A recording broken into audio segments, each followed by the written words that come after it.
After the death of Joshua, the Israelites asked the Lord, "Who of us is to go up first to fight against the Canaanites?" The Lord answered, "Judah shall go up. I have given the land into their hands." The men of Judah then said to the Simeonites, their fellow Israelites, "Come up with us into the territory allotted to us, to fight against the Canaanites. We in turn will go with you into yours." So the Simeonites went with them. When Judah attacked, the Lord gave the Canaanites and Perizzites into their hands, and they struck down 10,000 men at Bezek. It was there that they found Adoni-Bezek, and fought against him, putting to rout the Canaanites and Perizzites. Adoni-Bezek fled, but they chased him and caught him, and cut off his thumbs and big toes. Then Adoni-Bezek said, 70 kings with their thumbs and big toes cut off have picked up scraps under my table. Now God has paid me back for what I did to them. They brought him to Jerusalem, and he died there. The men of Judah attacked Jerusalem also, and took it. They put the city to the sword and set it on fire.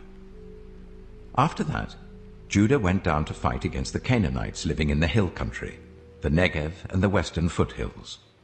They advanced against the Canaanites living in Hebron, formerly called Kiriath-Arba, and defeated Sheshai, Ahiman, and Talmai. From there they advanced against the people living in Debir, formerly called Kiriath-Sepher. And Caleb said, "I will give my daughter Aksah in marriage to the man who attacks and captures Kiriath-Sepher." Othniel, son of Kenaz, Caleb's younger brother, took it. So Caleb gave his daughter Aksah to him in marriage. One day, when she came to Othniel, she urged him to ask her father for a field.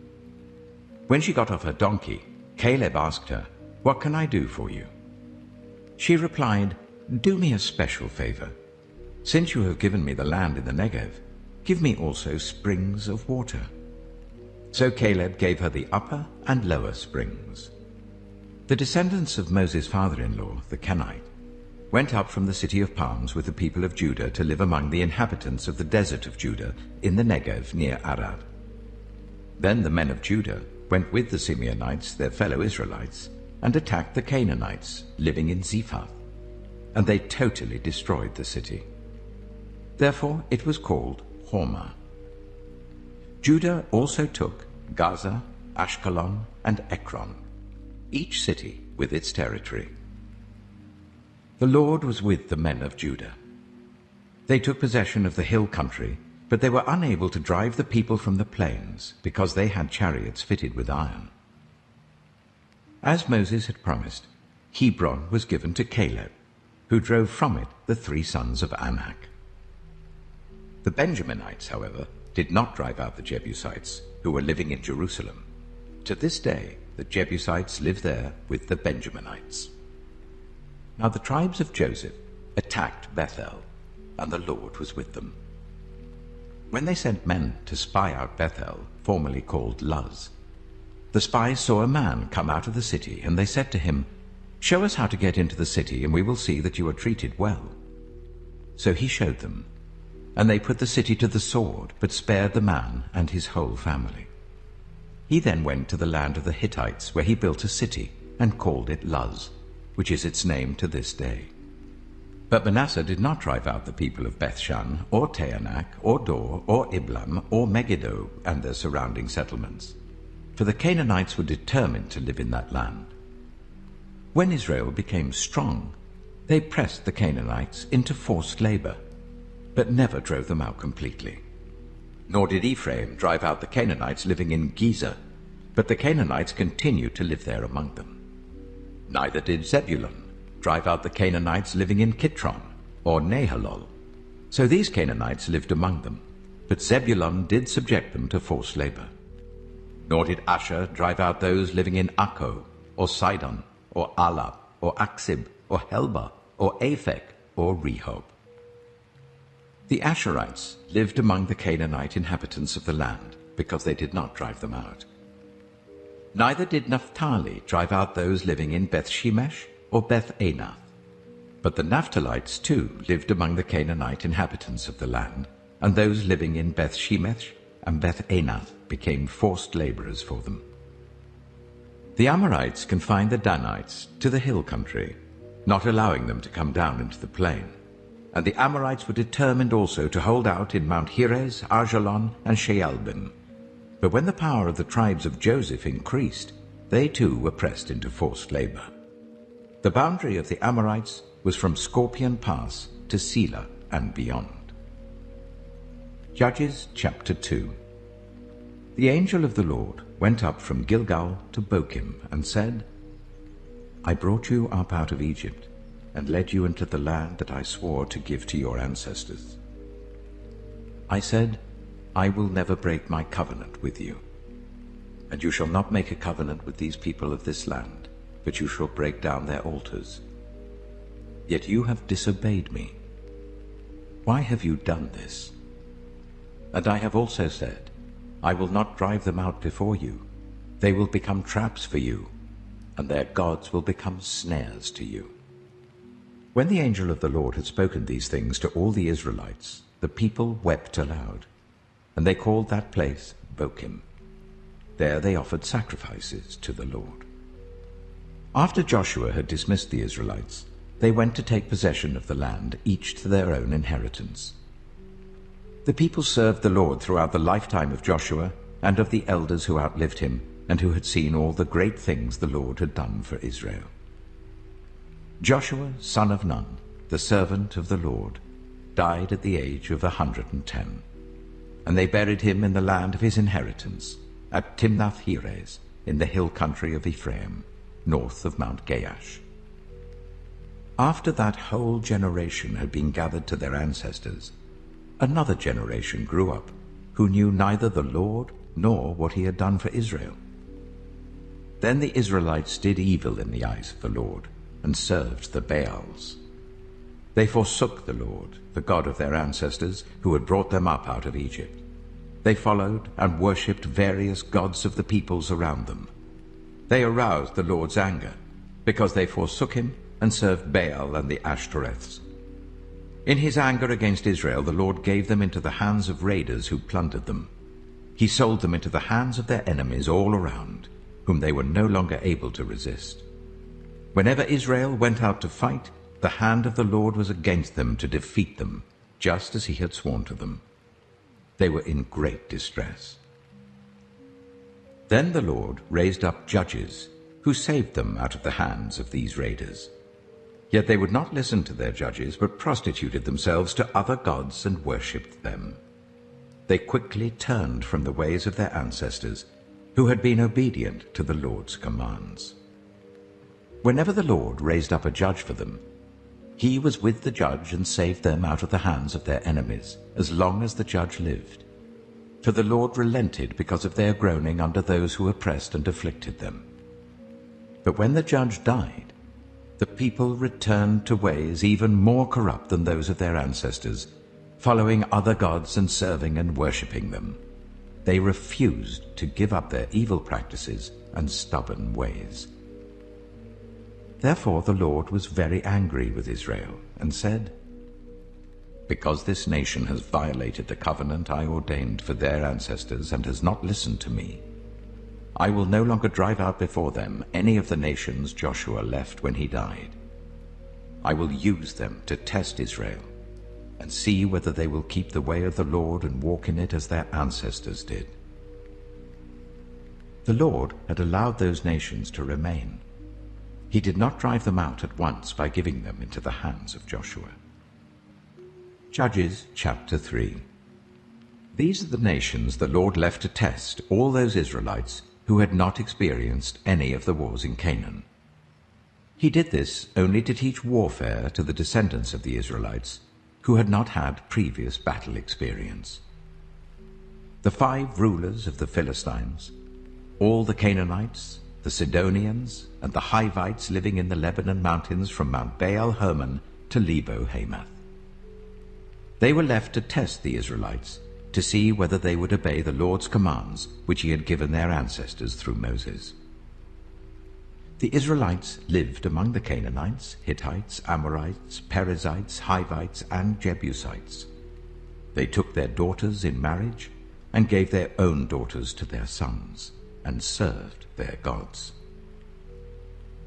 The Israelites did evil in the eyes of the Lord.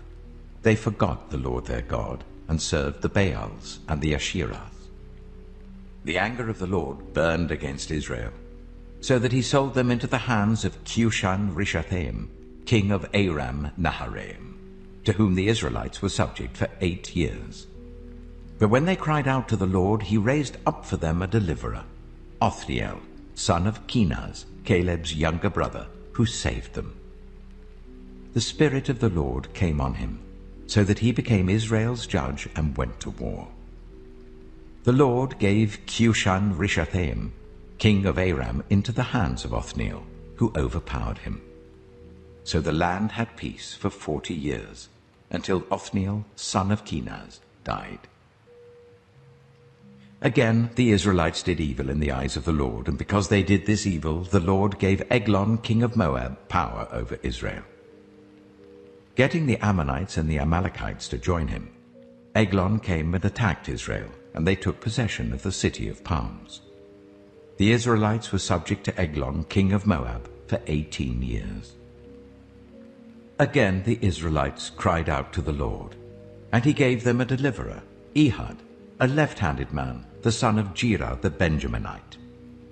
The Israelites sent him with tribute to Eglon, king of Moab. Now Ehud had made a double-edged sword about a cubit long, which he strapped to his right thigh under his clothing. He presented the tribute to Eglon, king of Moab, who was a very fat man. After Ehud had presented the tribute, he sent on their way those who had carried it.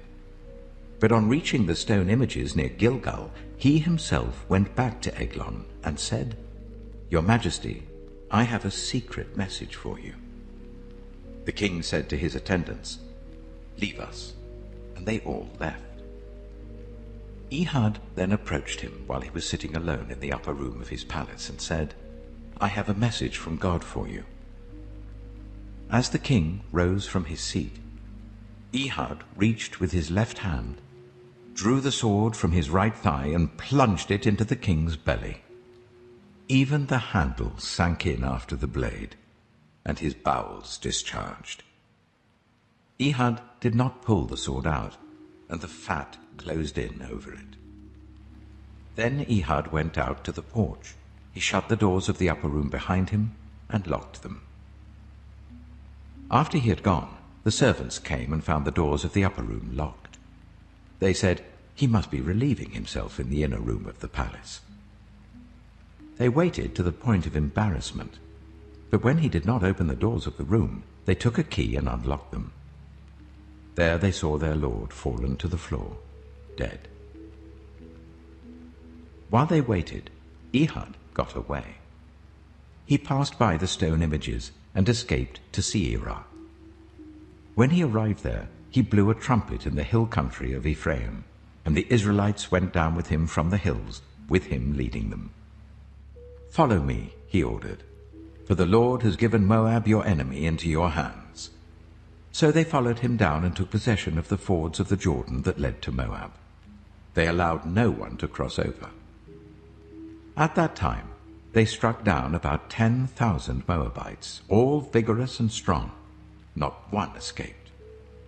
That day Moab was made subject to Israel, and the land had peace for 80 years. After Ehud came Shamgar, son of Anath, who struck down 600 Philistines with an ox goad. He too saved Israel. Judges chapter 4. Again the Israelites did evil in the eyes of the Lord, now that Ehud was dead. So the Lord sold them into the hands of Jabin, king of Canaan, who reigned in Hazor. Sisera, the commander of his army, was based in Harosheth Hagoyim. Because he had 900 chariots fitted with iron and had cruelly oppressed the Israelites for 20 years, they cried to the Lord for help. Now Deborah, a prophet, the wife of Lapidoth, was leading Israel at that time. She held court under the palm of Deborah, between Ramah and Bethel, in the hill country of Ephraim, and the Israelites went up to her to have their disputes decided. she sent for Barak, son of Abinoam, from Kedesh in Naphtali, and said to him, "The Lord, the God of Israel, commands you, go, take with you 10,000 men of Naphtali and Zebulun, and lead them to Mount Tabor. I will lead Sisera, the commander of Jabin's army, with his chariots and his troops, to the river Kishon, and give him into your hands." Barak said to her, "If you go with me, I will go. But if you don't go with me, I won't go." "Certainly I will go with you," said Deborah. "But because of the course you are taking, the honor will not be yours, for the Lord will deliver Sisera into the hands of a woman." So Deborah went with Barak to Kedesh. There Barak summoned Zebulun and Naphtali, and 10,000 men went up under his command. Deborah also went up with him. Now Heber the Kenite had left the other Kenites, the descendants of Hobab, Moses' brother-in-law, and pitched his tent by the great tree in Zaanannim near Kedesh. When they told Sisera that Barak, son of Abinoam, had gone up to Mount Tabor, Sisera summoned from Harosheth Hagoyim to the river Kishon all his men and his 900 chariots fitted with iron. Then Deborah said to Barak, "Go, this is the day the Lord has given Sisera into your hands. Has not the Lord gone ahead of you?" So Barak went down Mount Tabor with 10,000 men following him. At Barak's advance, the Lord routed Sisera and all his chariots and army by the sword, and Sisera got down from his chariot and fled on foot. Barak pursued the chariots and army as far as Harosheth Hagoyim, and all Sisera's troops fell by the sword. Not a man was left. Sisera, meanwhile, fled on foot to the tent of Jael, the wife of Heber the Kenite, because there was an alliance between Jabin, king of Hazor, and the family of Heber the Kenite. Jael went out to meet Sisera and said to him, "Come, my lord, come right in, don't be afraid." So he entered her tent, and she covered him with a blanket. "I'm thirsty," he said. "Please give me some water." She opened a skin of milk, gave him a drink, and covered him up. "Stand in the doorway of the tent," he told her. "If someone comes and asks you, 'Is anyone in there?' say no." But Jael, Heber's wife, picked up a tent peg and a hammer, and went quietly to him while he lay fast asleep, exhausted. She drove the peg through his temple into the ground, and he died. Just then Barak came by in pursuit of Sisera, and Jael went out to meet him. "Come," she said, "I will show you the man you're looking for." So he went in with her, and there lay Sisera with the tent peg through his temple, dead. On that day God subdued Jabin, king of Canaan, before the Israelites, and the hand of the Israelites pressed harder and harder against Jabin, king of Canaan, until they destroyed him. Judges chapter 5. On that day Deborah and Barak, son of Abinoam, sang this song: When the princes in Israel take the lead, when the people willingly offer themselves, praise the Lord. Hear this, you kings, listen, you rulers. I, even I, will sing to the Lord. I will praise the Lord, the God of Israel, in song. When you, Lord, went out from Seir, when you marched from the land of Edom, the earth shook, the heavens poured, the clouds poured down water. The mountains quaked before the Lord, the one of Sinai, before the Lord, the God of Israel. In the days of Shamgar, son of Anath, in the days of Jael, the highways were abandoned. Travelers took to winding paths.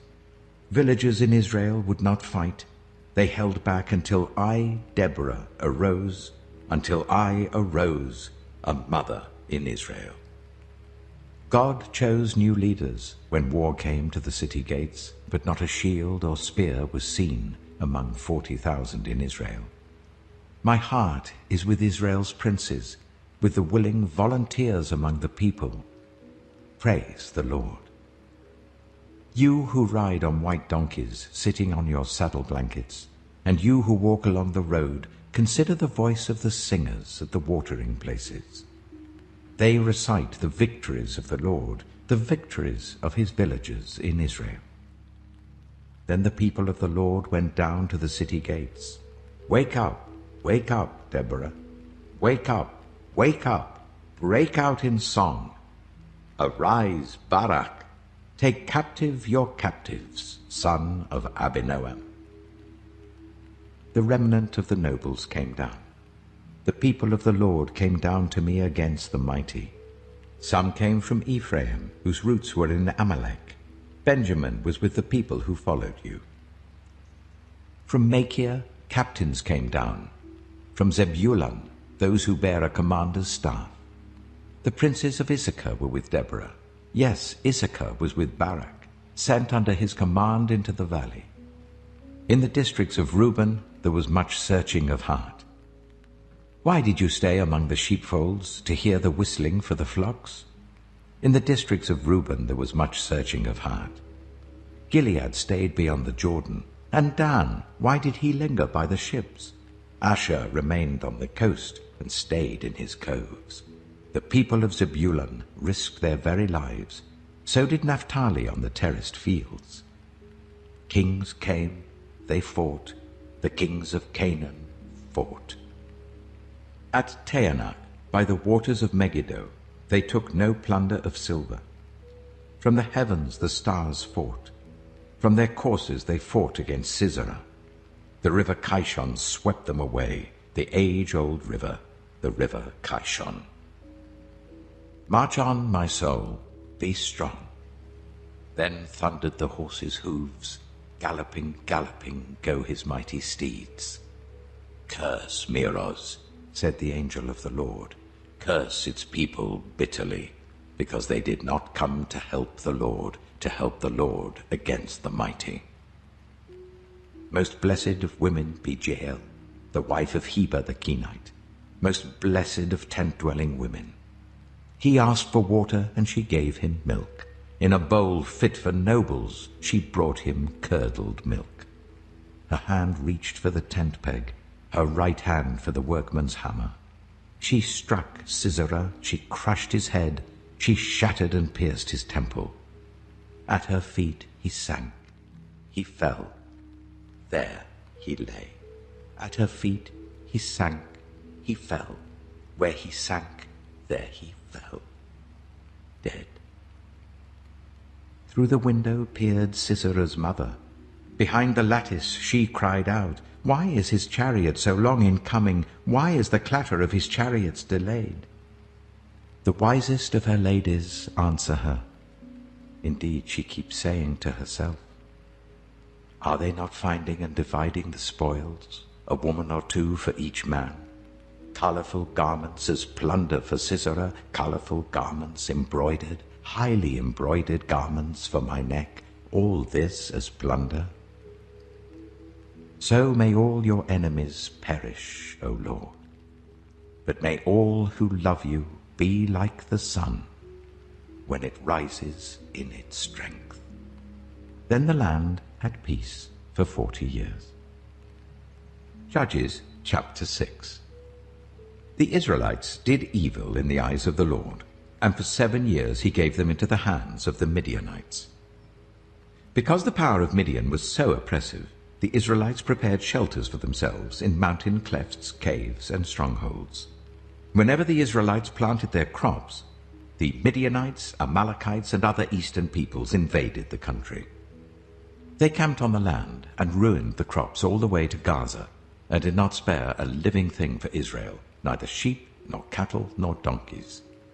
They came up with their livestock and their tents like swarms of locusts. It was impossible to count them or their camels. They invaded the land to ravage it. Midian so impoverished the Israelites that they cried out to the Lord for help.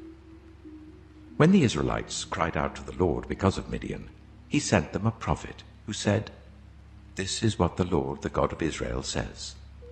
I brought you up out of Egypt, out of the land of slavery. I rescued you from the hand of the Egyptians, and I delivered you from the hand of all your oppressors. I drove them out before you and gave you their land. I said to you, I am the Lord your God. Do not worship the gods of the Amorites in whose land you live. But you have not listened to me. The angel of the Lord came and sat down under the oak in Ophrah that belonged to Joash the Abiezrite, where his son Gideon was threshing wheat in a winepress to keep it from the Midianites. When the angel of the Lord appeared to Gideon, he said, The Lord is with you, mighty warrior. Pardon me, my lord, Gideon replied, but if the Lord is with us, why has all this happened to us? Where are all his wonders that our ancestors told us about when they said, Did not the Lord bring us up out of Egypt? But now the Lord has abandoned us and given us into the hand of Midian. The Lord turned to him and said, Go in the strength you have, and save Israel out of Midian's hand. Am I not sending you? Pardon me, my lord, Gideon replied, but how can I save Israel?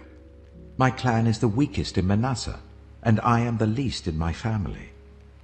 The Lord answered, I will be with you, and you will strike down all the Midianites, leaving none alive. Gideon replied, If now I have found favor in your eyes, give me a sign that it is really you talking to me. Please do not go away until I come back and bring my offering and set it before you. And the Lord said, I will wait until you return. Gideon went inside, prepared a young goat, and from an ephah of flour he made bread without yeast. Putting the meat in a basket and its broth in a pot, he brought them out and offered them to him under the oak. The angel of God said to him, Take the meat and the unleavened bread, place them on this rock and pour out the broth. And Gideon did so. Then the angel of the Lord touched the meat and the unleavened bread with the tip of the staff that was in his hand.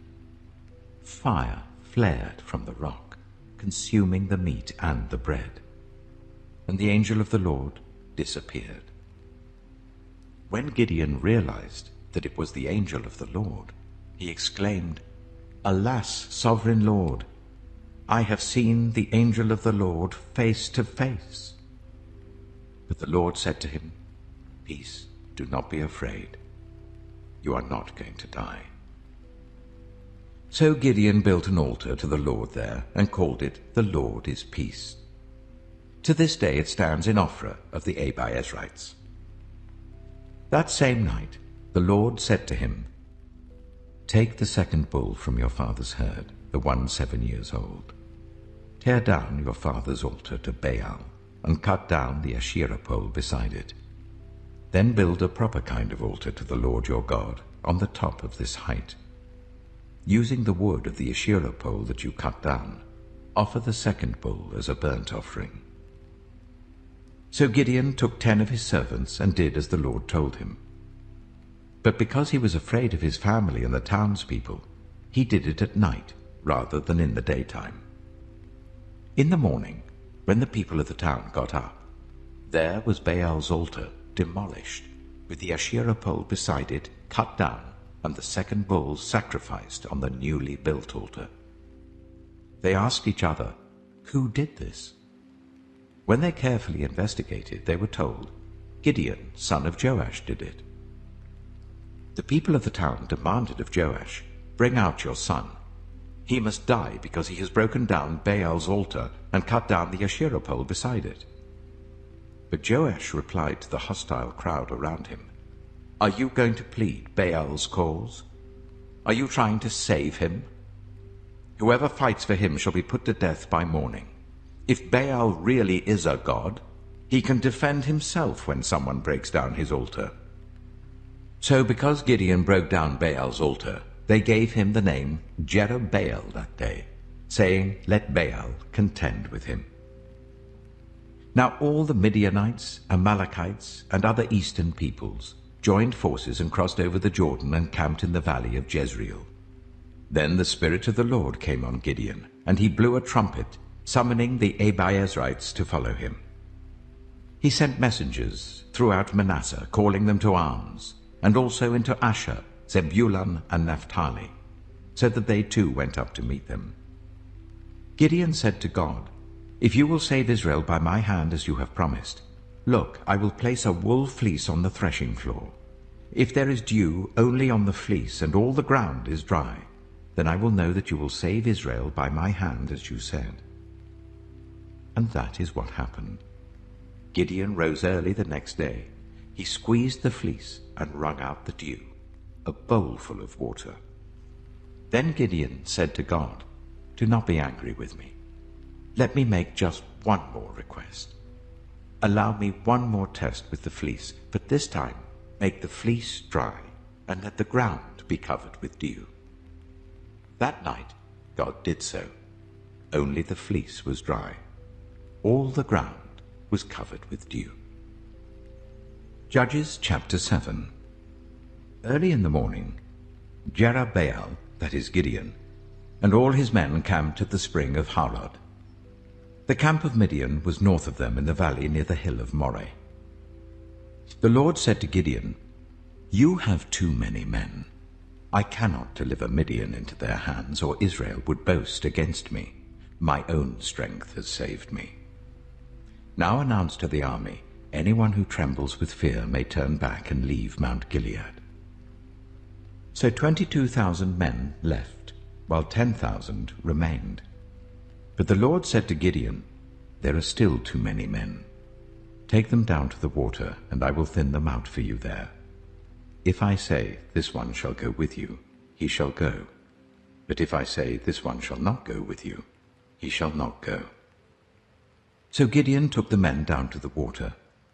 There the Lord told him, "Separate those who lap the water with their tongues as a dog laps, from those who kneel down to drink."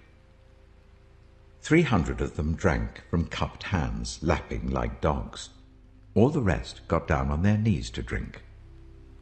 The Lord said to Gideon, "With the 300 men that lapped, I will save you and give the Midianites into your hands. Let all the others go home." So Gideon sent the rest of the Israelites home, but kept the 300 who took over the provisions and trumpets of the others. Now the camp of Midian lay below him in the valley. During that night the Lord said to Gideon, "Get up, go down against the camp, because I am going to give it into your hands. If you are afraid to attack, go down to the camp with your servant Purah, and listen to what they're saying. Afterwards you will be encouraged to attack the camp." So he and Purah, his servant, went down to the outposts of the camp. The Midianites, the Amalekites, and all the other eastern peoples had settled in the valley, thick as locusts. Their camels could no more be counted than the sand on the seashore. Gideon arrived just as a man was telling a friend his dream. "I had a dream," he was saying. "A round loaf of barley bread came tumbling into the Midianite camp. It struck the tent with such force that the tent overturned and collapsed." His friend responded, "This can be nothing other than the sword of Gideon, son of Joash, the Israelite. God has given the Midianites and the whole camp into his hands." When Gideon heard the dream and its interpretation, he bowed down and worshipped. He returned to the camp of Israel and called out, "Get up! The Lord has given the Midianite camp into your hands." Dividing the 300 men into 3 companies, he placed trumpets and empty jars in the hands of all of them, with torches inside. "Watch me," he told them. "Follow my lead. When I get to the edge of the camp, do exactly as I do. When I and all who are with me blow our trumpets, then from all round the camp blow yours and shout, 'For the Lord and for Gideon.'" Gideon and the 100 men with him reached the edge of the camp at the beginning of the middle watch, just after they had changed the guard. They blew their trumpets and broke the jars that were in their hands. The 3 companies blew the trumpets and smashed the jars. Grasping the torches in their left hands and holding in their right hands the trumpets they were to blow, they shouted, "A sword for the Lord and for Gideon." While each man held his position round the camp, all the Midianites ran, crying out as they fled. When the 300 trumpets sounded, the Lord caused the men throughout the camp to turn on each other with their swords. The army fled to Beth-shittah towards Zererah, as far as the border of Abel-Meholah near Tabbath. Israelites from Naphtali, Asher, and all Manasseh were called out, and they pursued the Midianites. Gideon sent messengers throughout the hill country of Ephraim, saying, "Come down against the Midianites and seize the waters of Jordan ahead of them, as far as Beth-barah." So all the men of Ephraim were called out, and they seized the waters of the Jordan as far as Beth-barah. They also captured 2 of the Midianite leaders, Oreb and Zeeb. They killed Oreb at the rock of Oreb, and Zeeb at the winepress of Zeeb. They pursued the Midianites and brought the heads of Oreb and Zeeb to Gideon, who was by the Jordan. Judges chapter 8. Now the Ephraimites asked Gideon, "Why have you treated us like this? Why didn't you call us when you went to fight Midian?" And they challenged him vigorously. But he answered them, "What have I accomplished compared to you? Aren't the gleanings of Ephraim's grapes better than the full grape harvest of Abiezer? God gave Oreb and Zeeb, the Midianite leaders, into your hands. What was I able to do compared to you?" At this, their resentment against him subsided. Gideon and his 300 men, exhausted yet keeping up the pursuit, came to the Jordan and crossed it. He said to the men of Succoth, "Give my troops some bread. They are worn out, and I am still pursuing Zebah and Zalmunna, the kings of Midian." But the officials of Succoth said, "Do you already have the hands of Zebah and Zalmunna in your possession? Why should we give bread to your troops?" Then Gideon replied, "Just for that, when the Lord has given Zebah and Zalmunna into my hand, I will tear your flesh with desert thorns and briars." From there he went up to Peniel, and made the same request of them. But they answered as the men of Succoth had. So he said to the men of Peniel, "When I return in triumph, I will tear down this tower." Now Zebah and Zalmunna were in Karkor with a force of about 15,000 men, all that were left of the armies of the eastern peoples. 120,000 swordsmen had fallen. Gideon went up by the route of the nomads east of Nobah and Jogbehah, and attacked the unsuspecting army. Zebah and Zalmunna, the 2 kings of Midian, fled, but he pursued them and captured them, routing their entire army. Gideon, son of Joash, then returned from the battle by the pass of Heres.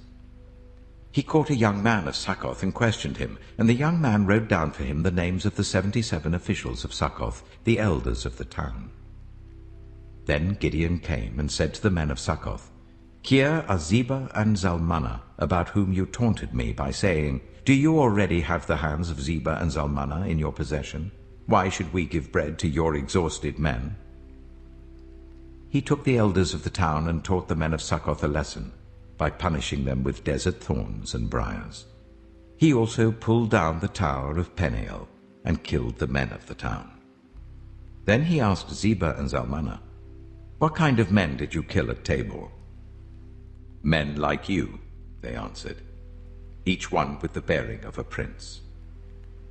Gideon replied, "Those were my brothers, the sons of my own mother. As surely as the Lord lives, if you had spared their lives, I would not kill you." Turning to Jether, his eldest son, he said, "Kill them." But Jether did not draw his sword because he was only a boy and was afraid. Zebah and Zalmunna said, "Come, do it yourself. As is the man, so is his strength." So Gideon stepped forward and killed them, and took the ornaments off their camels' necks. The Israelites said to Gideon, "Rule over us, you, your son, and your grandson, because you have saved us from the hand of Midian." But Gideon told them, "I will not rule over you, nor will my son rule over you. The Lord will rule over you." And he said, "I do have one request, that each of you give me an earring from your share of the plunder." It was the custom of the Ishmaelites to wear gold earrings. They answered, "We'll be glad to give them." So they spread out a garment, and each of them threw a ring from his plunder onto it. The weight of the gold rings he asked for came to 1,700 shekels, not counting the ornaments, the pendants, and the purple garments worn by the kings of Midian, or the chains that were on their camels' necks. Gideon made the gold into an ephod, which he placed in Ophrah, his town. All Israel prostituted themselves by worshipping it there, and it became a snare to Gideon and his family. Thus Midian was subdued before the Israelites, and did not raise its head again. During Gideon's lifetime, the land had peace for 40 years. Jerubbaal, son of Joash, went back home to live. He had 70 sons of his own, for he had many wives. His concubine, who lived in Shechem, also bore him a son, whom he named Abimelech. Gideon, son of Joash, died at a good old age, and was buried in the tomb of his father Joash in Ophrah of the Abiezrites. No sooner had Gideon died than the Israelites again prostituted themselves to the Baals. They set up Baal-Berith as their god, and did not remember the Lord their God, who had rescued them from the hands of all their enemies on every side. They also failed to show any loyalty to the family of Jerubbaal, that is Gideon, in spite of all the good things he had done for them. Judges chapter 9. Abimelech, son of Jerubbaal, went to his mother's brothers in Shechem, and said to them and to all his mother's clan, "Ask all the citizens of Shechem, which is better for you, to have all 70 of Jerubbaal's sons rule over you, or just one man? Remember, I am your flesh and blood." When the brothers repeated all this to the citizens of Shechem, they were inclined to follow Abimelech, for they said, "He is related to us." They gave him 70 shekels of silver from the temple of Baal-Berith, and Abimelech used it to hire reckless scoundrels who became his followers. He went to his father's home in Ophrah, and on one stone murdered his 70 brothers, the sons of Jerubbaal. But Jotham, the youngest son of Jerubbaal, escaped by hiding. Then all the citizens of Shechem and Beth Millo gathered beside the great tree at the pillar in Shechem to crown Abimelech king. When Jotham was told about this, he climbed up on the top of Mount Gerizim and shouted to them, "Listen to me, citizens of Shechem, so that God may listen to you." One day the trees went out to anoint a king for themselves. They said to the olive tree, "Be our king." But the olive tree answered, "Should I give up my oil, by which both gods and humans are honored, to hold sway over the trees?" Next, the trees said to the fig tree, "Come and be our king." But the fig tree replied, "Should I give up my fruit so good and sweet, to hold sway over the trees?" Then the trees said to the vine, "Come and be our king." But the vine answered, "Should I give up my wine, which cheers both gods and humans, to hold sway over the trees?" Finally, all the trees said to the thorn bush, "Come and be our king." The thorn bush said to the trees, "If you really want to anoint me king over you, come and take refuge in my shade. But if not, then let fire come out of the thorn bush and consume the cedars of Lebanon." Have you acted honorably and in good faith by making Abimelech king? Have you been fair to Jerubbaal and his family? Have you treated him as he deserves? Remember that my father fought for you and risked his life to rescue you from the hand of Midian.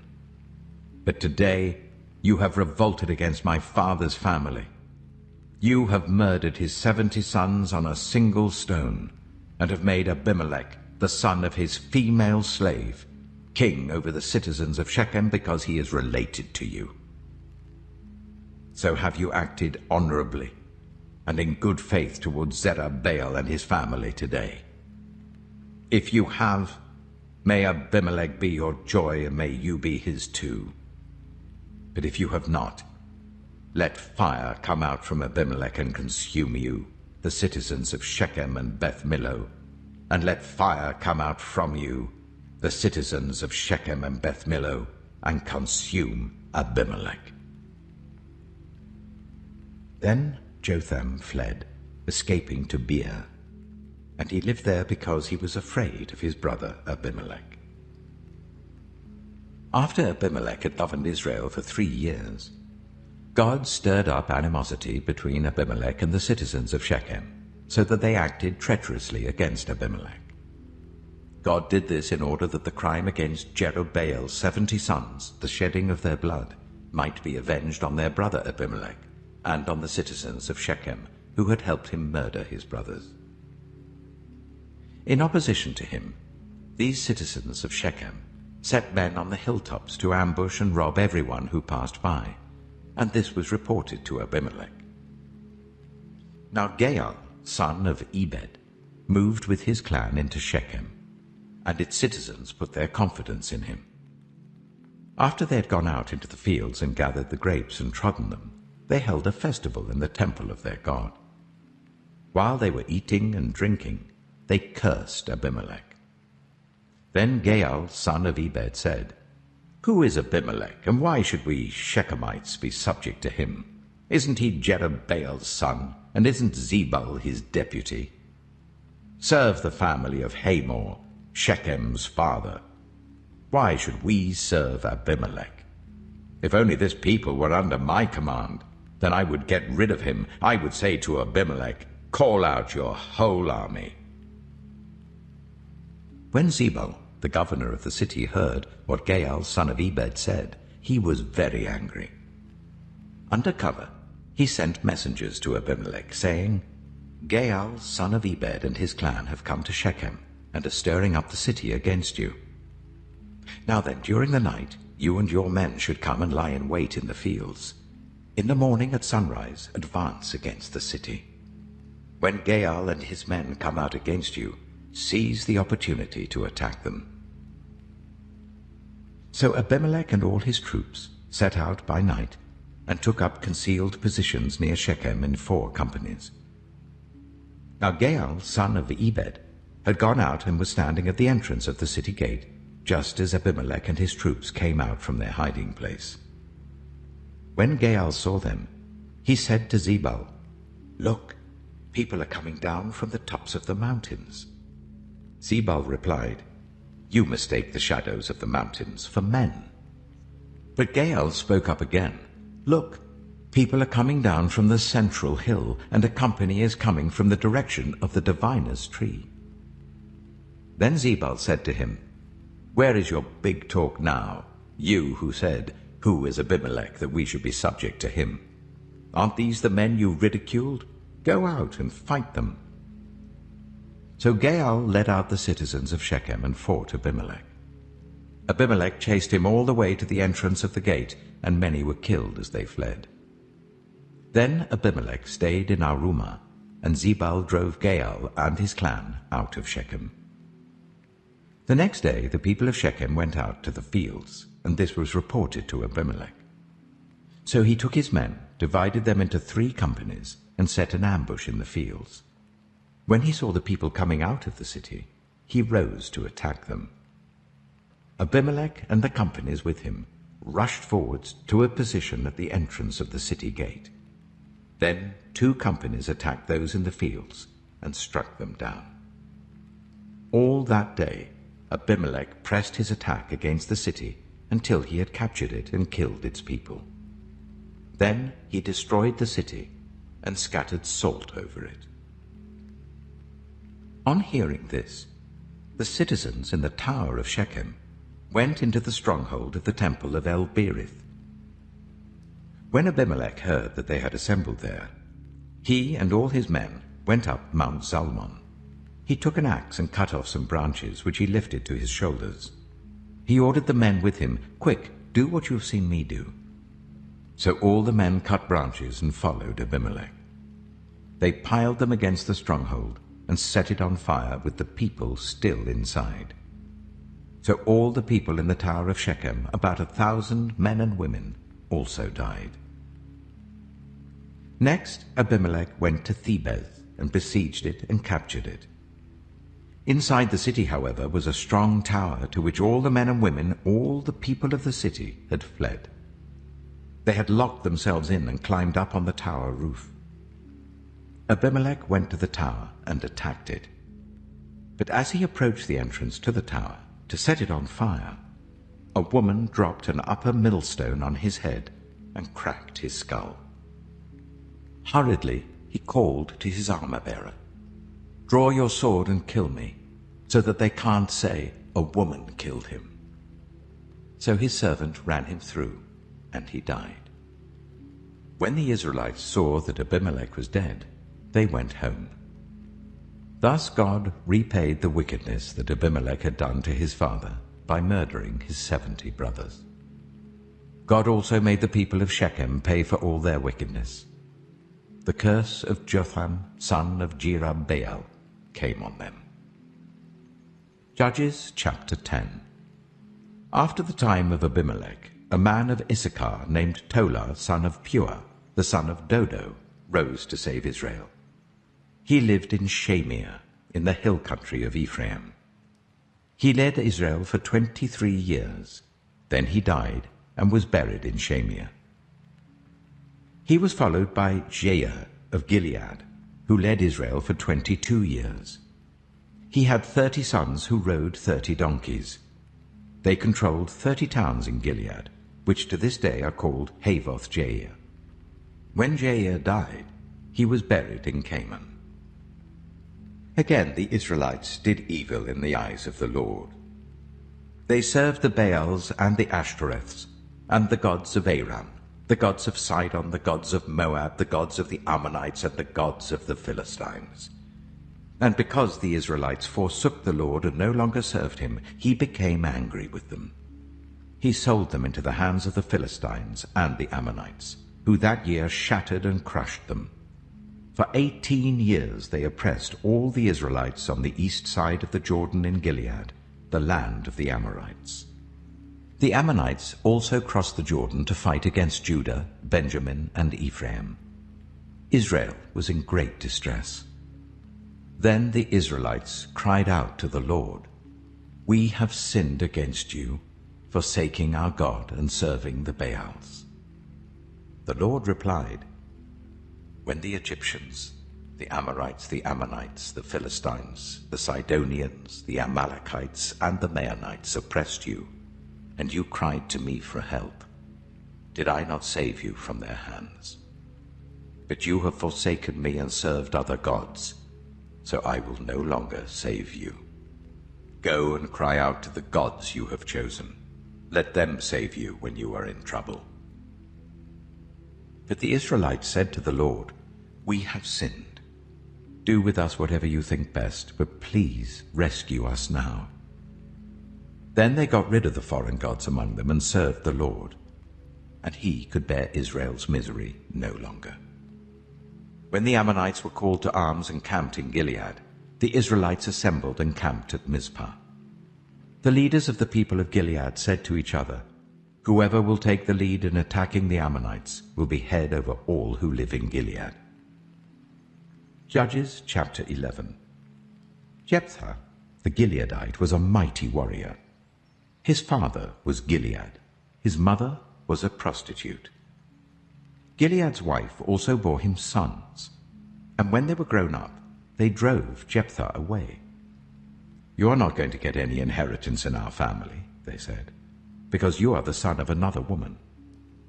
So Jephthah fled from his brothers and settled in the land of Tob, where a gang of scoundrels gathered around him and followed him.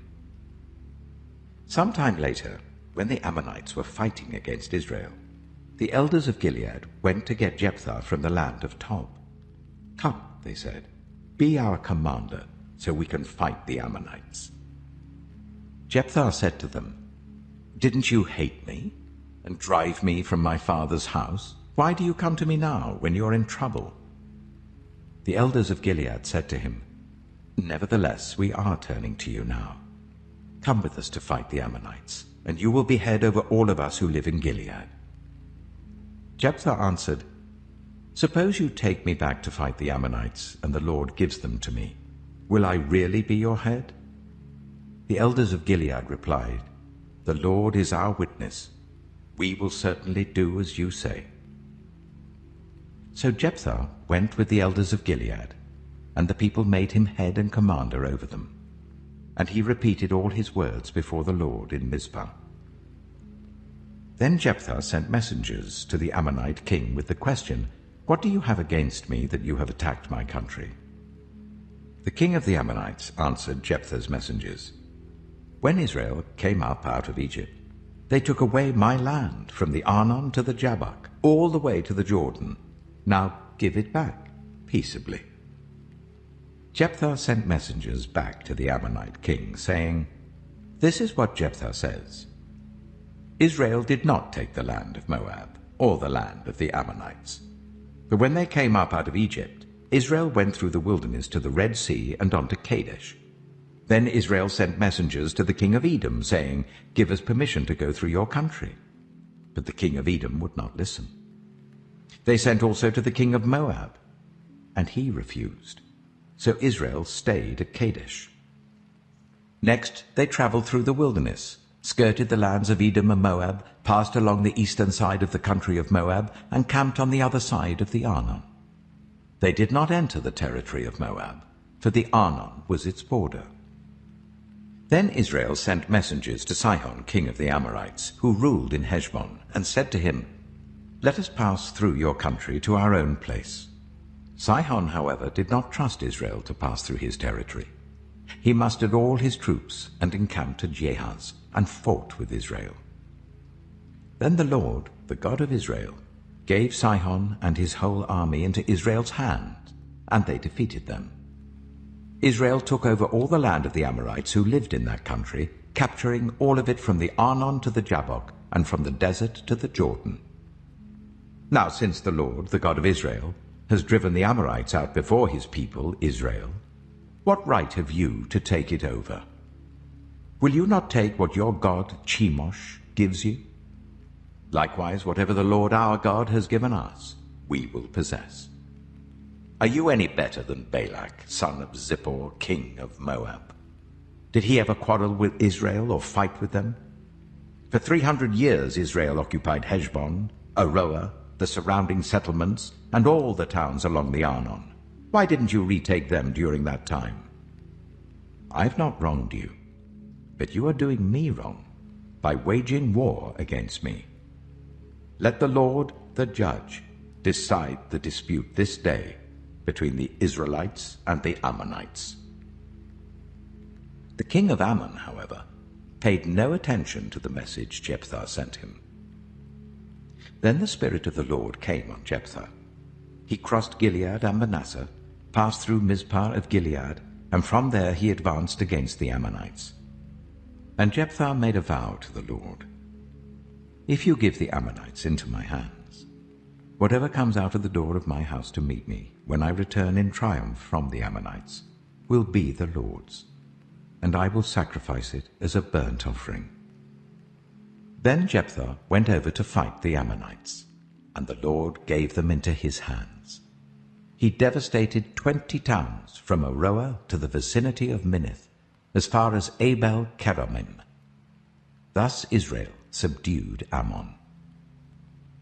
When Jephthah returned to his home in Mizpah, who should come out to meet him but his daughter, dancing to the sound of tambourines? She was an only child. Except for her, he had neither son nor daughter. When he saw her, he tore his clothes and cried, "Oh no, my daughter! You have brought me down, and I am devastated. I have made a vow to the Lord that I cannot break." "My father," she replied, "you have given your word to the Lord. Do to me just as you promised, now that the Lord has avenged you of your enemies, the Ammonites. But grant me this one request," she said. "Give me 2 months to roam the hills and weep with my friends, because I will never marry." "You may go," he said. and he let her go for 2 months. She and her friends went into the hills and wept because she would never marry. After the 2 months, she returned to her father, and he did to her as he had vowed. And she was a virgin. From this comes the Israelite tradition that each year the young women of Israel go out for 4 days to commemorate the daughter of Jephthah the Gileadite. Judges chapter 12. The Ephraimite forces were called out, and they crossed over to Zaphon. They said to Jephthah, "Why did you go to fight the Ammonites without calling us to go with you? We're going to burn down your house over your head."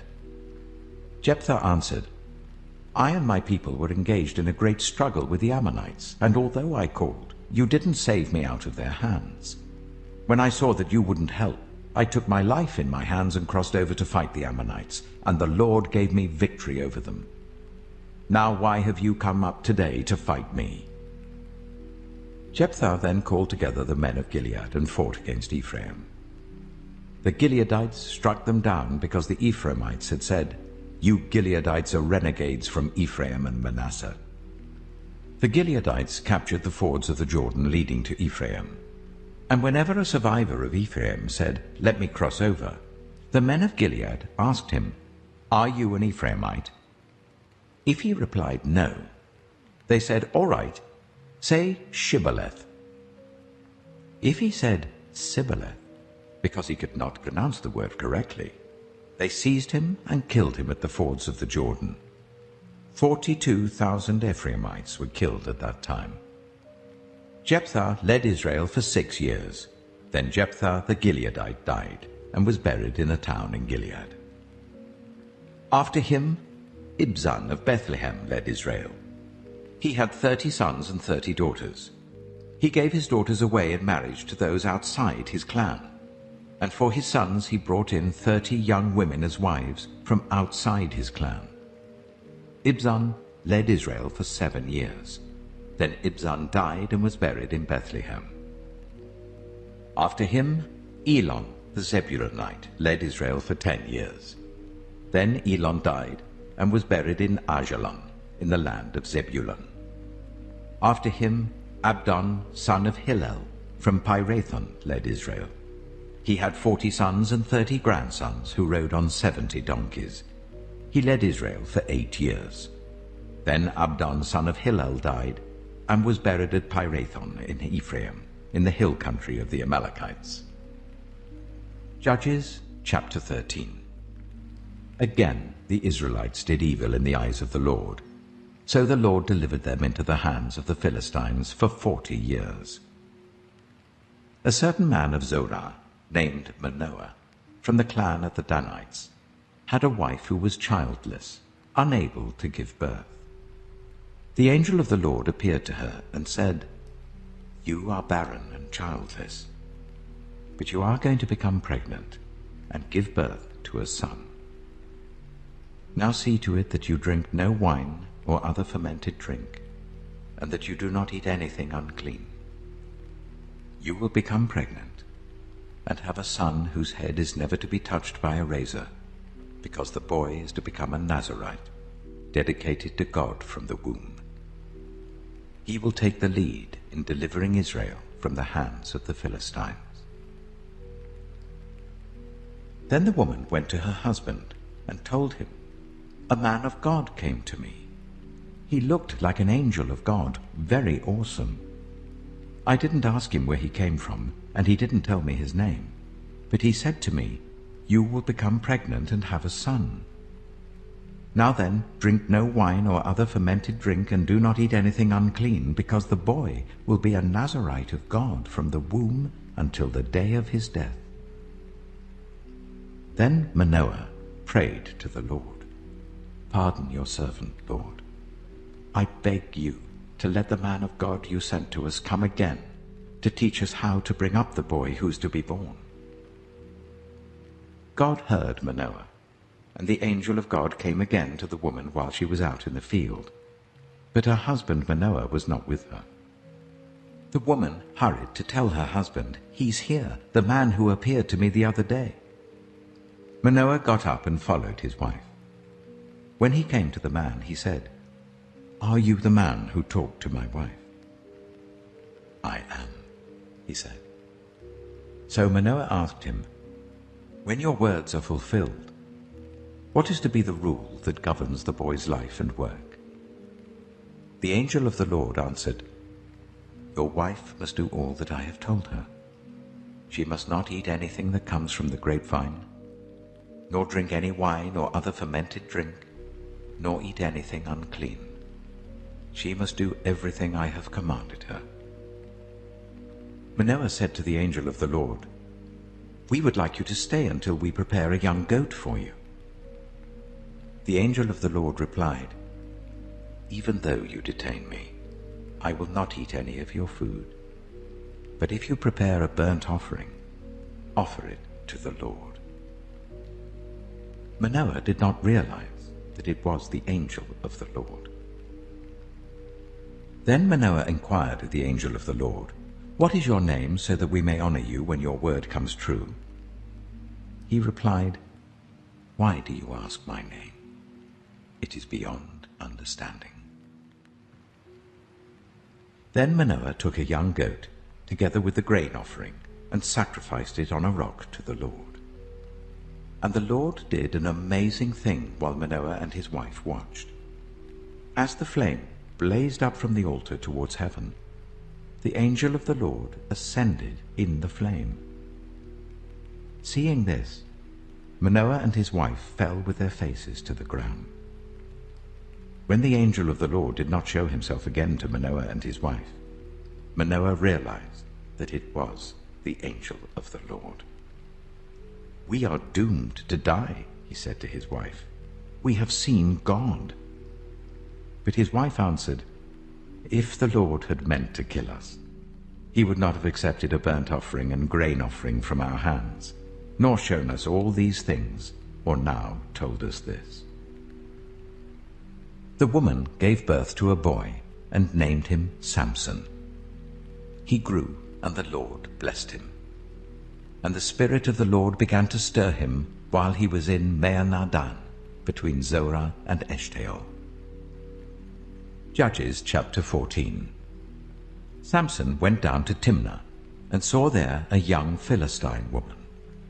When he returned, he said to his father and mother, "I have seen a Philistine woman in Timnah. Now get her for me as my wife." His father and mother replied, "Isn't there an acceptable woman among your relatives or among all our people? Must you go to the uncircumcised Philistines to get a wife?"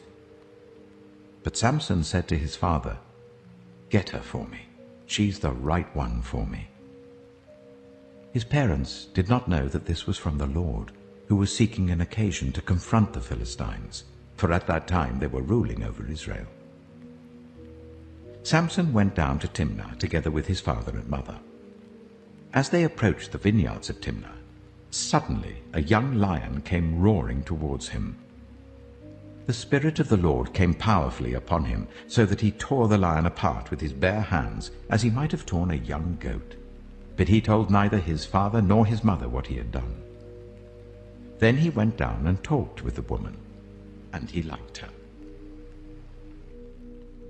Some time later, when he went back to marry her, he turned aside to look at the lion's carcass, and in it he saw a swarm of bees and some honey. He scooped out the honey with his hands and ate as he went along. When he rejoined his parents, he gave them some, and they too ate it. But he did not tell them that he had taken the honey from the lion's carcass. Now his father went down to see the woman, and there Samson held a feast, as was customary for young men. When the people saw him, they chose 30 men to be his companions.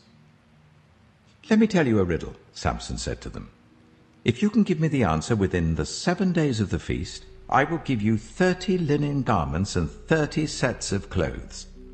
If you can't tell me the answer, you must give me 30 linen garments and 30 sets of clothes." "Tell us your riddle," they said. "Let's hear it." He replied, "Out of the eater, something to eat. Out of the strong, something sweet. For 3 days they could not give the answer. On the 4th day they said to Samson's wife, "Coax your husband into explaining the riddle for us, or we will burn you and your father's household to death. Did you invite us here to steal our property?" Then Samson's wife threw herself on him, sobbing, "You hate me. You don't really love me. You've given my people a riddle, but you haven't told me the answer." "I haven't even explained it to my father or mother," he replied, "so why should I explain it to you?" She cried the whole 7 days of the feast. So on the 7th day he finally told her, because she continued to press him. She, in turn, explained the riddle to her people. Before sunset on the 7th day, the men of the town said to him, "What is sweeter than honey? What is stronger than a lion?" Samson said to them, "If you had not plowed with my heifer, you would not have solved my riddle." Then the Spirit of the Lord came powerfully upon him. He went down to Ashkelon, struck down 30 of their men, stripped them of everything, and gave their clothes to those who had explained the riddle. Burning with anger, he returned to his father's home, and Samson's wife was given to one of his companions who had attended him at the feast. Judges chapter 15. Later on, at the time of wheat harvest, Samson took a young goat and went to visit his wife. He said, "I'm going to my wife's room." But her father would not let him go in. "I was so sure you hated her," he said, "that I gave her to your companion. Isn't her younger sister more attractive? Take her instead." Samson said to them, "This time I have a right to get even with the Philistines. I will really harm them." So he went out and caught 300 foxes and tied them tail to tail in pairs. He then fastened a torch to every pair of tails, lit the torches, and let the foxes loose in the standing corn of the Philistines. He burned up the shocks and standing corn, together with the vineyards and olive groves. When the Philistines asked, "Who did this?" they were told, "Samson, the Timnite's son-in-law, because his wife was given to his companion." So the Philistines went up and burned her and her father to death. Samson said to them, "Since you have acted like this, I swear that I won't stop until I get my revenge on you." He attacked them viciously and slaughtered many of them. Then he went down and stayed in a cave in the rock of Etam. The Philistines went up and camped in Judah, spreading out near Lehi. The people of Judah asked, "Why have you come to fight us?" "We've come to take Samson prisoner," they answered, "to do to him as he did to us." Then 3,000 men from Judah went down to the cave in the rock of Etam and said to Samson, "Don't you realize that the Philistines are rulers over us? What have you done to us?" He answered, "I merely did to them what they did to me." They said to him, "We've come to tie you up and hand you over to the Philistines." Samson said, "Swear to me that you won't kill me yourselves." "Agreed," they answered. "We will only tie you up and hand you over to them. We will not kill you." So they bound him with 2 new ropes and led him up from the rock. As he approached Lehi, the Philistines came towards him, shouting. The Spirit of the Lord came powerfully upon him. The ropes on his arms became like charred flax, and the bindings dropped from his hands. Finding a fresh jawbone of a donkey, he grabbed it and struck down 1,000 men. Then Samson said, "With a donkey's jawbone I have made donkeys of them. With a donkey's jawbone I have killed 1,000 men." When he finished speaking, he threw away the jawbone, and the place was called Ramath-Lehi. Because he was very thirsty, he cried out to the Lord, "You have given your servant this great victory. Must I now die of thirst and fall into the hands of the uncircumcised?" Then God opened up the hollow place in Lehi, and water came out of it. When Samson drank, his strength returned and he revived.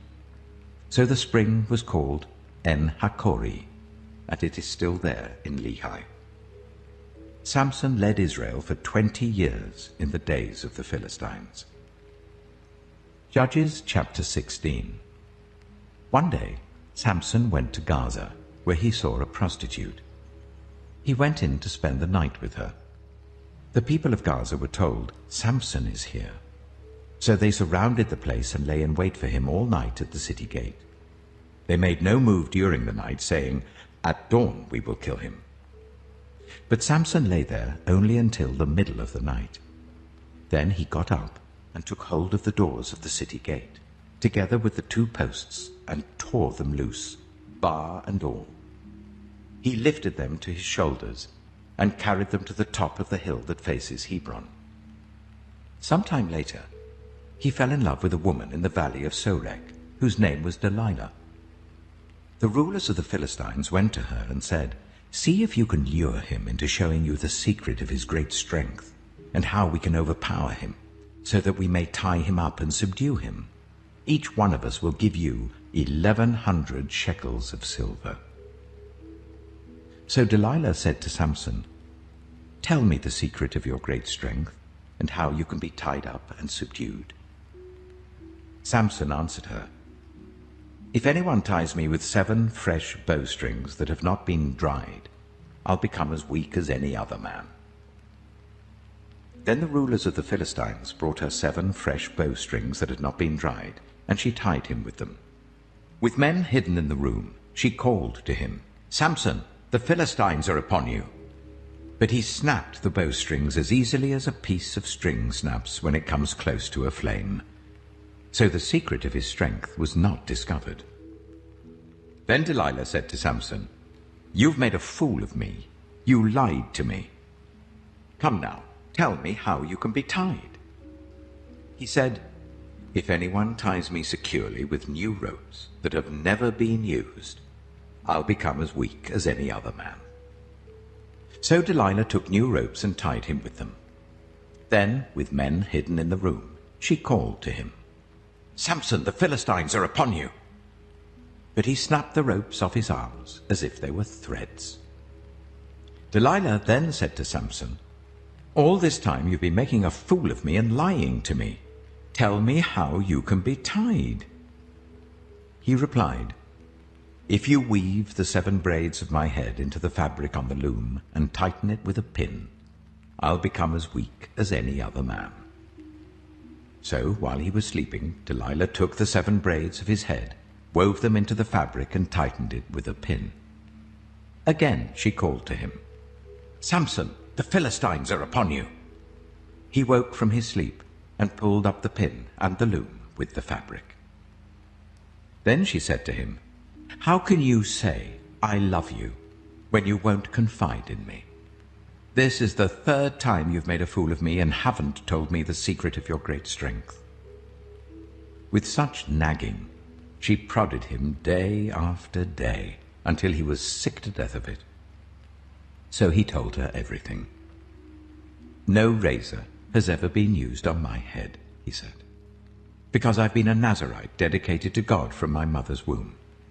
If my head was shaved, my strength would leave me, and I would become as weak as any other man." When Delilah saw that he had told her everything, she sent word to the rulers of the Philistines, "Come back once more. He has told me everything." So the rulers of the Philistines returned with the silver in their hands. After putting him to sleep on her lap, she called for someone to shave off the 7 braids of his hair, and so began to subdue him. And his strength left him. Then she called, "Samson, the Philistines are upon you." He woke from his sleep and thought, "I'll go out as before and shake myself free." But he did not know that the Lord had left him. Then the Philistines seized him, gouged out his eyes, and took him down to Gaza. Binding him with bronze shackles, they set him to grinding corn in the prison. But the hair on his head began to grow again after it had been shaved. Now the rulers of the Philistines assembled to offer a great sacrifice to Dagon, their god, and to celebrate, saying, "Our God has delivered Samson, our enemy, into our hands." When the people saw him, they praised their God, saying, "Our God has delivered our enemy into our hands, the one who laid waste our land and multiplied our slain." While they were in high spirits, they shouted, "Bring out Samson to entertain us." So they called Samson out of the prison, and he performed for them. When they stood him among the pillars, Samson said to the servant who held his hands, "Put me where I can feel the pillars that support the temple, so that I may lean against them." Now the temple was crowded with men and women. All the rulers of the Philistines were there, and on the roof were about 3,000 men and women watching Samson perform. Then Samson prayed to the Lord, "Sovereign Lord, remember me.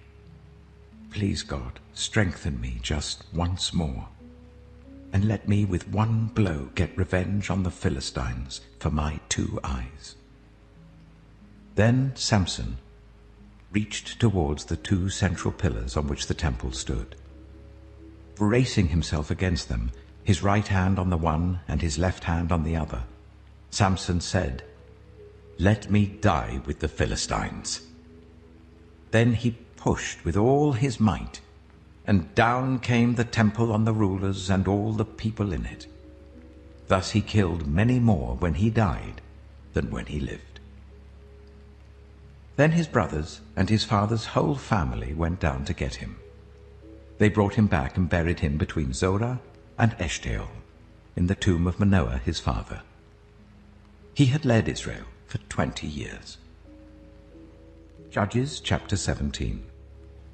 Now a man named Micah from the hill country of Ephraim said to his mother, "The 1,100 shekels of silver that were taken from you and about which I heard you utter a curse, I have that silver with me.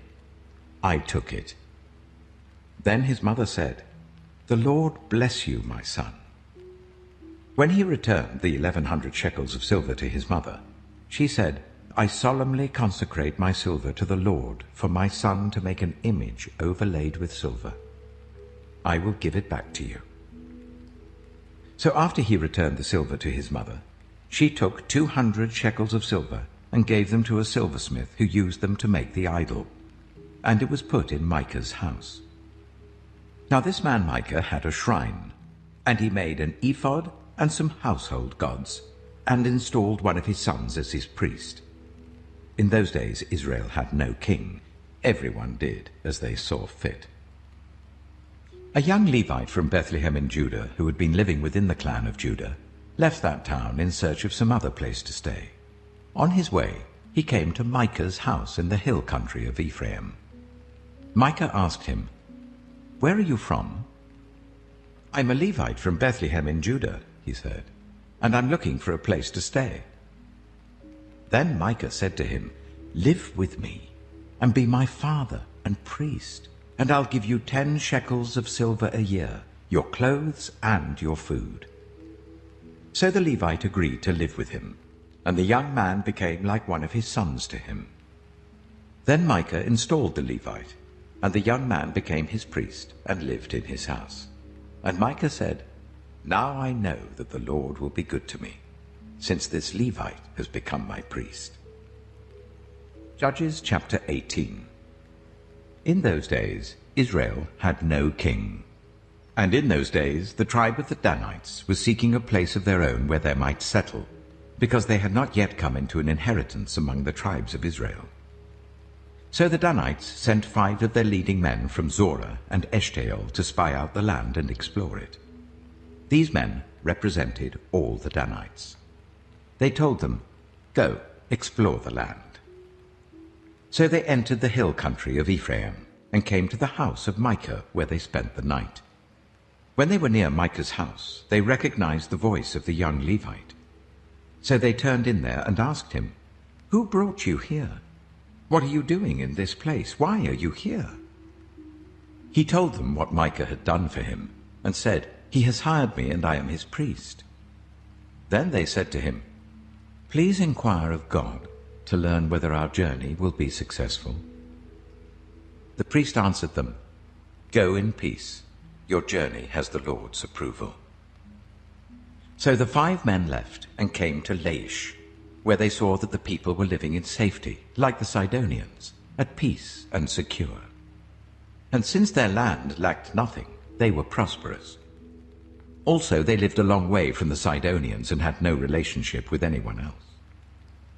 When they returned to Zorah and Eshtaol, their fellow Danites asked them, "How did you find things?" They answered, "Come on, let's attack them. We have seen the land, and it is very good. Aren't you going to do something? Don't hesitate to go there and take it over. When you get there, you'll find an unsuspecting people and a spacious land that God has put into your hands, a land that lacks nothing whatever." Then 600 men of the Danites, armed for battle, set out from Zorah and Eshtaol. On their way, they set up camp near Kiriath-Jearim in Judah. This is why the place west of Kiriath-Jearim is called Manahath Dan to this day. From there they went on to the hill country of Ephraim and came to Micah's house. Then the 5 men who had spied out the land of Laish said to their fellow Danites, "Do you know that one of these houses has an ephod, some household gods, and an image overlaid with silver? Now you know what to do."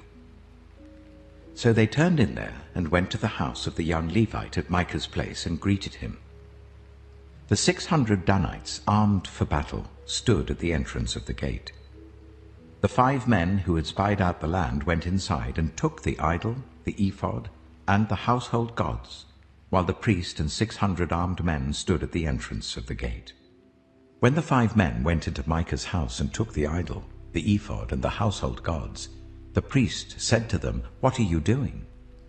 They answered him, "Be quiet, don't say a word. Come with us and be our father and priest.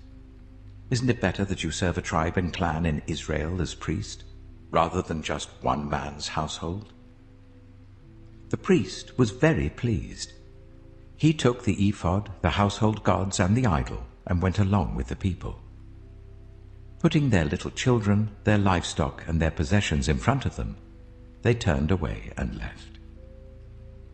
When they had gone some distance from Micah's house, the men who lived near Micah were called together and overtook the Danites.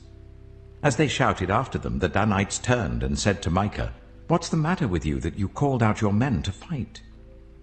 He replied, "You took the gods I made, and my priest, and went away. What else do I have? How can you ask, 'What's the matter with you?'" The Danites answered, "Don't argue with us, or some of the men may get angry and attack you, and you and your family will lose your lives." So the Danites went their way, and Micah, seeing that they were too strong for him, turned round and went back home. Then they took what Micah had made, and his priest, and went on to Laish against a people at peace and secure. They attacked them with the sword and burned down their city. There was no one to rescue them because they lived a long way from Sidon and had no relationship with anyone else.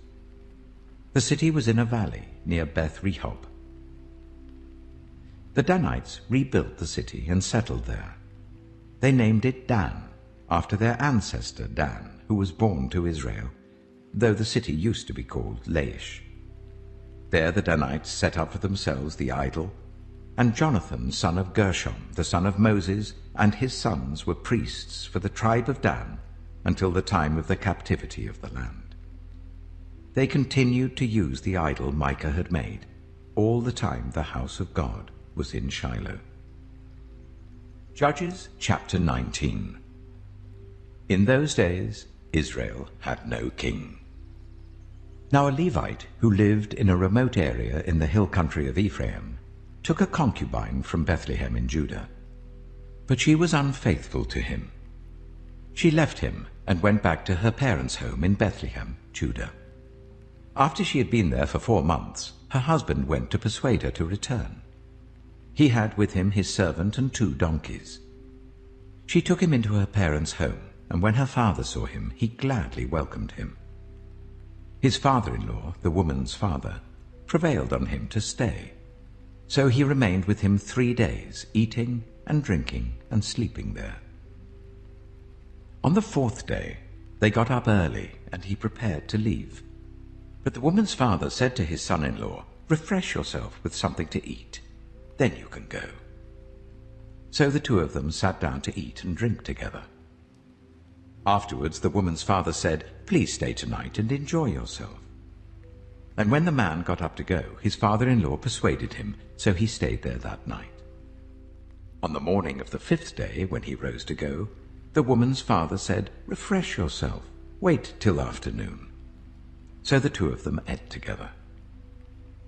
Then when the man with his concubine and his servant got up to leave, his father-in-law, the woman's father, said, "Now look, it's almost evening. Spend the night here. The day is nearly over. Stay and enjoy yourself. Early tomorrow morning you can get up and be on your way home."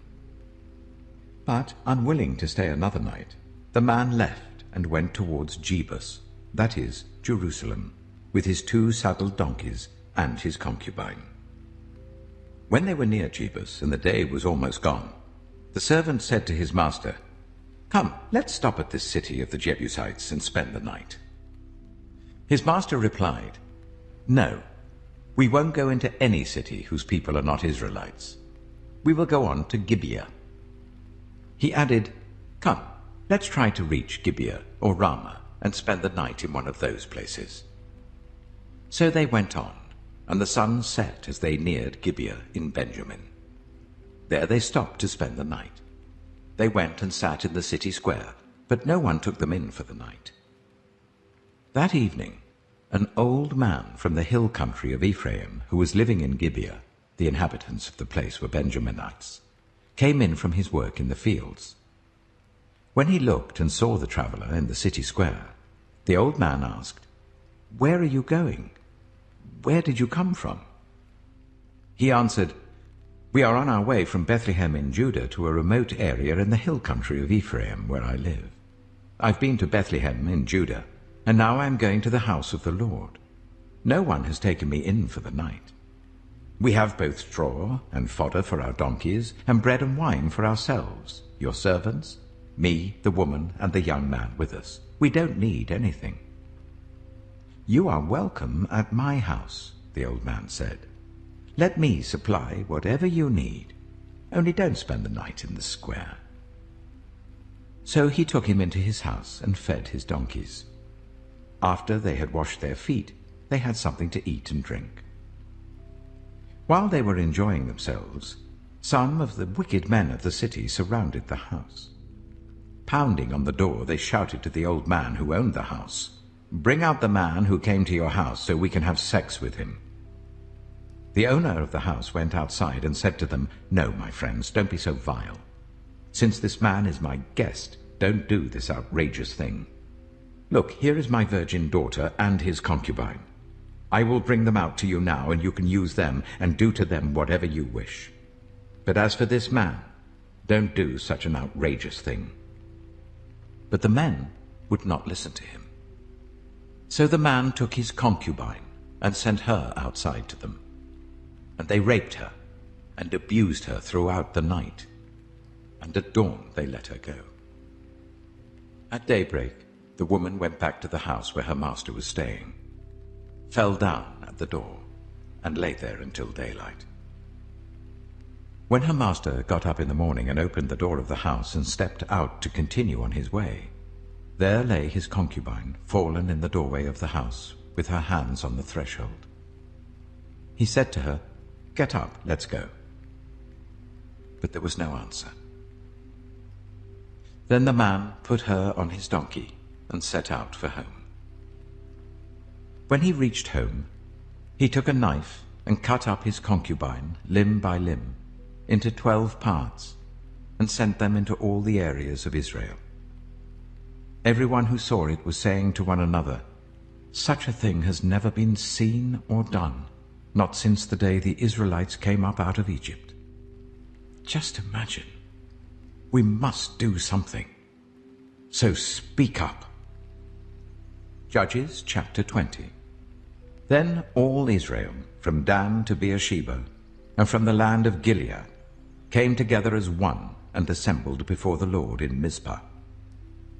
The leaders of all the people of the tribes of Israel took their places in the assembly of God's people, 400,000 men armed with swords. The Benjaminites heard that the Israelites had gone up to Mizpah. Then the Israelites said, "Tell us how this awful thing happened." So the Levite, the husband of the murdered woman, said, "I and my concubine came to Gibeah in Benjamin to spend the night. During the night the men of Gibeah came after me and surrounded the house, intending to kill me. They raped my concubine, and she died. I took my concubine, cut her into pieces, and sent one piece to each region of Israel's inheritance, because they committed this lewd and outrageous act in Israel. Now all you Israelites, speak up and tell me what you have decided to do." All the men rose up together as one, saying, "None of us will go home. No, not one of us will return to his house. But now this is what we'll do to Gibeah. We'll go up against it in the order decided by casting lots. We'll take 10 men out of every 100 from all the tribes of Israel, and 100 from 1,000, and 1,000 from 10,000, to get provisions for the army. Then when the army arrives at Gibeah in Benjamin, it could give them what they deserve for this outrageous act done in Israel." So all the Israelites got together and united as one against the city. The tribes of Israel sent messengers throughout the tribe of Benjamin, saying, "What about this awful crime that was committed among you? Now turn those wicked men of Gibeah over to us, so that we may put them to death and purge the evil from Israel." But the Benjaminites would not listen to their fellow Israelites. From their towns they came together at Gibeah to fight against the Israelites. At once the Benjaminites mobilized 26,000 swordsmen from their towns, in addition to 700 able young men from those living in Gibeah. Among all these soldiers there were 700 select troops who were left-handed, each of whom could sling a stone at a hair and not miss.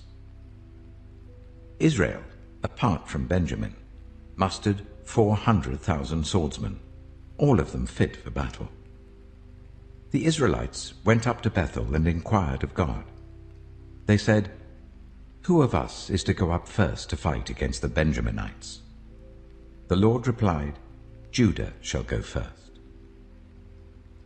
The next morning the Israelites got up and pitched camp near Gibeah. The Israelites went out to fight the Benjaminites and took up battle positions against them at Gibeah. The Benjaminites came out of Gibeah and cut down 22,000 Israelites on the battlefield that day. But the Israelites encouraged one another and again took up their positions where they had stationed themselves the first day. The Israelites went up and wept before the Lord until evening. And they inquired of the Lord.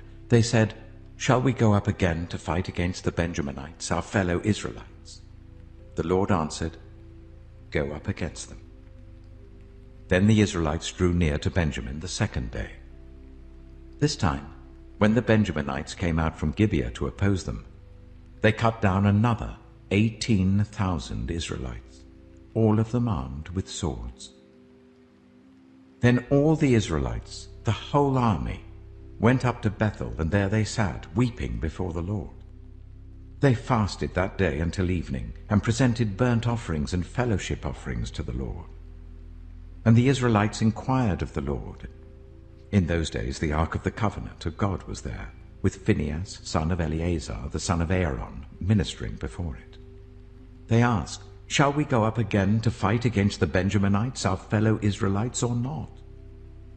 The Lord responded, "Go, for tomorrow I will give them into your hands." Then Israel set an ambush around Gibeah. They went up against the Benjaminites on the third day, and took up positions against Gibeah as they had done before. The Benjaminites came out to meet them, and were drawn away from the city. They began to inflict casualties on the Israelites as before, so that about 30 men fell in the open field and on the roads, the one leading to Bethel and the other to Gibeah. While the Benjaminites were saying, "We are defeating them as before," the Israelites were saying, let's retreat and draw them away from the city to the roads." All of the men of Israel moved from their places and took up positions at Baal Tamar, and the Israelite ambush charged out of its place on the west of Gibeah. Then 10,000 of Israel's able young men made a frontal attack on Gibeah. The fighting was so heavy that the Benjaminites did not realize how near disaster was. The Lord defeated Benjamin before Israel, and on that day the Israelites struck down 25,100 Benjaminites, all armed with swords. Then the Benjaminites saw that they were beaten. Now the men of Israel had given way before Benjamin, because they relied on the ambush they had set near Gibeah. Those who had been in ambush made a sudden dash into Gibeah, spread out and put the whole city to the sword. The Israelites had arranged with the ambush so that they should send up a great cloud of smoke from the city, and then the Israelites would counterattack. The Benjaminites had begun to inflict casualties on the Israelites, about 30, and they said, "We are defeating them as in the first battle." But when the column of smoke began to rise from the city, the Benjaminites turned and saw the whole city going up in smoke. Then the Israelites counterattacked, and the Benjaminites were terrified because they realized that disaster had come on them. So they fled before the Israelites in the direction of the wilderness, but they could not escape the battle. And the Israelites who came out of the towns cut them down there. They surrounded the Benjaminites, chased them, and easily overran them in the vicinity of Gibeah on the east. 18,000 Benjaminites fell, all of them valiant fighters. As they turned and fled towards the wilderness to the rock of Rimmon, the Israelites cut down 5,000 men along the roads. They kept pressing after the Benjaminites as far as Gidom, and struck down 2,000 more. On that day, 25,000 Benjaminite swordsmen fell, all of them valiant fighters. But 600 of them turned and fled into the wilderness to the rock of Rimmon, where they stayed for 4 months. The men of Israel went back to Benjamin and put all the towns to the sword, including the animals and everything else they found. All the towns they came across, they set on fire. Judges chapter 21. The men of Israel had taken an oath at Mizpah. "Not one of us will give his daughter in marriage to a Benjaminite." The people went to Bethel, where they sat before God until evening, raising their voices and weeping bitterly. "Lord, God of Israel," they cried, "why has this happened to Israel? Why should one tribe be missing from Israel today?" Early the next day the people built an altar and presented burnt offerings and fellowship offerings. Then the Israelites asked, "Who from all the tribes of Israel has failed to assemble before the Lord?" For they had taken a solemn oath that anyone who failed to assemble before the Lord at Mizpah was to be put to death. Now the Israelites grieved for the tribe of Benjamin, their fellow Israelites. "Today one tribe is cut off from Israel," they said. "How can we provide wives for those who are left, since we have taken an oath by the Lord not to give them any of our daughters in marriage?" Then they asked, "Which one of the tribes of Israel failed to assemble before the Lord at Mizpah?" They discovered that no one from Jabesh Gilead had come to the camp for the assembly. For when they counted the people, they found that none of the people of Jabesh Gilead were there. So the assembly sent 12,000 fighting men with the instructions to go to Jabesh Gilead and put to the sword those living there, including the women and children. "This is what you are to do," they said. "Kill every male and every woman who is not a virgin." They found among the people living in Jabesh Gilead 400 young women who had never slept with a man, and they took them to the camp at Shiloh in Canaan. Then the whole assembly sent an offer of peace to the Benjaminites at the rock of Rimmon. So the Benjaminites returned at that time and were given the women of Jabesh Gilead who had been spared. But there were not enough for all of them.